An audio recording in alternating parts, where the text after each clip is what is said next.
Everyone says they're a patient investor. Ask anyone. Oh yeah, I hold long-term. I don't panic sell. I'm not one of those emotional traders. Cool. You read that in a book. You read it and you nodded. Felt good. But here's what no book actually prepares you for. Sitting there watching your stock bleed for 2 years straight while every other asset on the planet is printing money for other people. And you have to make a choice. Every single day. That's not patience anymore. That's psychological warfare. And today I'm going to walk you through exactly what that feels like with real numbers, real timelines, and the mental toolkit that separates the people who actually build wealth from the people who just read about it. Because there are two kinds of patience. There's theoretical patience, the version that lives in your head while you're reading a book on a Sunday afternoon, comfortable, no skin in the game, nodding along. And there's real patience, the version that shows up at 11 p.m. when your portfolio is down 60%, your friend is texting you about how he tripled his money in 6 months, and you're staring at a position that feels like it's slowly eating your future alive. Those are not the same thing. And nobody talks about the gap between them. Because the truth is, patience is cheap to talk about. Patience is expensive to live. And if you have never watched a stock you truly believed in get cut in half while everything else keeps running, then you have not really been tested yet. Now let's go back.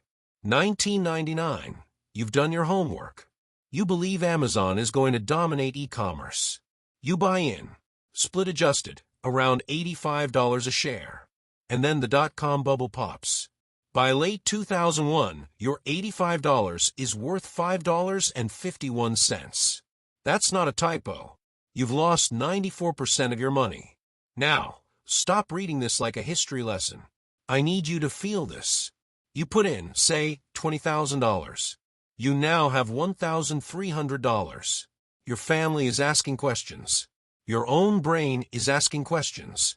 Every financial pundit on TV is talking about how the internet was overhyped. And Amazon, your conviction, is being used as the poster child for why retail investors are delusional. Okay, you grit your teeth. You hold. Fast forward. 2003, the stock is still around $15. 3 years later, bouncing between $5 and $15 like it's going nowhere. But here's what's happening underneath the surface, because this is the part that matters. Revenue is growing. Cash flow per share is up 30% annually. In 2006, AWS launches. They're building an entirely new business inside the original one. The business is compounding. The stock, shrugging. And meanwhile, Apple is up 1,500% from 2003 to 2007. On the iPod and the iPhone hype. Google IPOs in 2004 and triples. Everyone around you is making money. Everyone except you, the patient genius, sitting on Amazon. That's the moment. That's the real test. Not the crash, but the drift. The years of watching other people win while you wait. Amazon finally breaks its old highs in 2009. That $85 investment is now worth over $10,000 today. But the decade of doing nothing, mentally, emotionally, that was the price of admission. And too many investors couldn't pay it. Let's do something more recent because maybe 1999 feels too distant. September 2021. You buy Meta at $380. The thesis is clean. Billions of users. Ad revenue is printing cash. Metaverse is a free call option on the future. By November 2022. The stock drops to $88 a share. That's a 77% loss in about 14 months. But it's not even the drop that breaks people. It's what happens next. The stock just sits there, bouncing between $100 and $180. Going nowhere. Earnings come out. User numbers are fine. Ad revenue holding up. They announce a $40 billion buyback. Genuinely good news. But the stock does nothing meaningful. And then, October 2022, NVIDIA starts its run. In 8 months, NVIDIA goes up over 200%. The whole world is talking about AI. It's at every dinner table. It's every headline, every fintech app notification. Your colleagues, your group chats, Everyone is making money on Nvidia, but you're sitting there with Meta, still down 60%. And here's what nobody tells you. That urge to sell? It's not intellectual. It's almost physical. It's like a craving. Like your body is physically pulling you toward the exit. Toward the thing that's moving. Toward where the party is. The people who stayed, or who bought more, did one thing. They separated the story from the math. Meta was generating $20 plus a free cash flow per share. Buying back stock at single-digit PE multiples. They literally wrote it down. Nvidia's 200% move is already past news. If I buy it now, I'm buying high, the exact opposite of my strategy. Meta tripled from the bottom in 2023. The test lasted 15 months, but it felt like a decade. And this is the thing I need you to hear. The information, the fundamentals, the thesis, the research, that's almost never the problem. You can know the right answer and still do the wrong thing, because knowing and living through it are completely different. The ache you feel when your stock pick is dead and other people are winning, it doesn't go away. The books don't tell you that part. It's always there.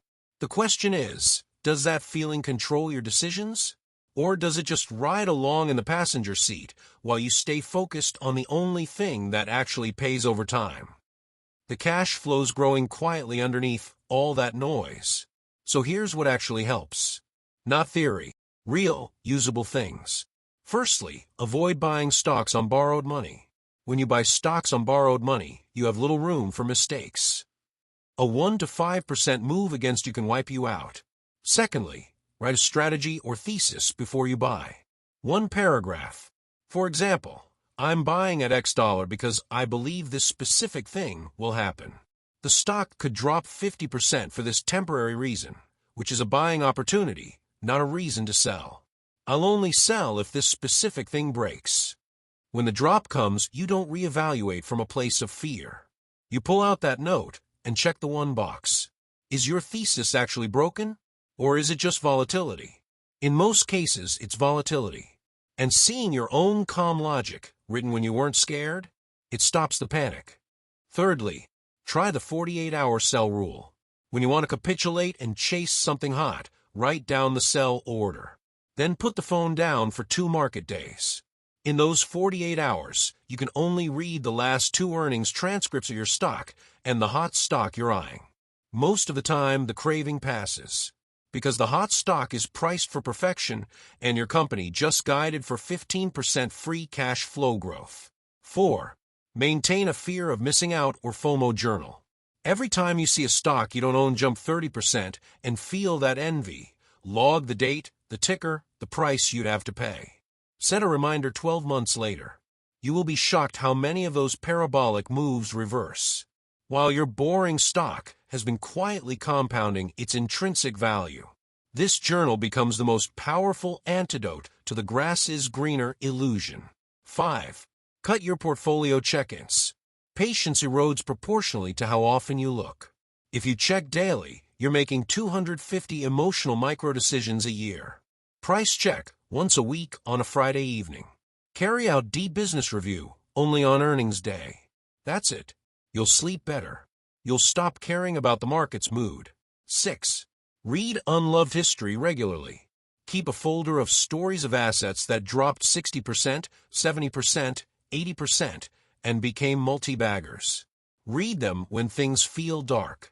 The pattern becomes ingrained. Temporary price decline, while the business compounds, is not the exception. It's the rule. You're rewiring your brain to stop treating a 50% drop as a crisis and start treating it as what it often is. The market handing you something, on sale, that you're already holding. In conclusion, reading about patience is easy. It's comfortable. It sounds rational, and you feel smart doing it. But real patience is a skill you build the hard way, with skin in the game, with the ache in your chest while other people celebrate, with the discipline to check your thesis instead of your emotions. The investors who build generational wealth aren't the ones who find the best stocks. They're the ones who can hold the right stocks through conditions that make holding feel insane. If this hit different than the usual investing content, subscribe because we go deep here. Drop in the comments, Have you ever been tested like this? What did you do? And I'll see you in the next one.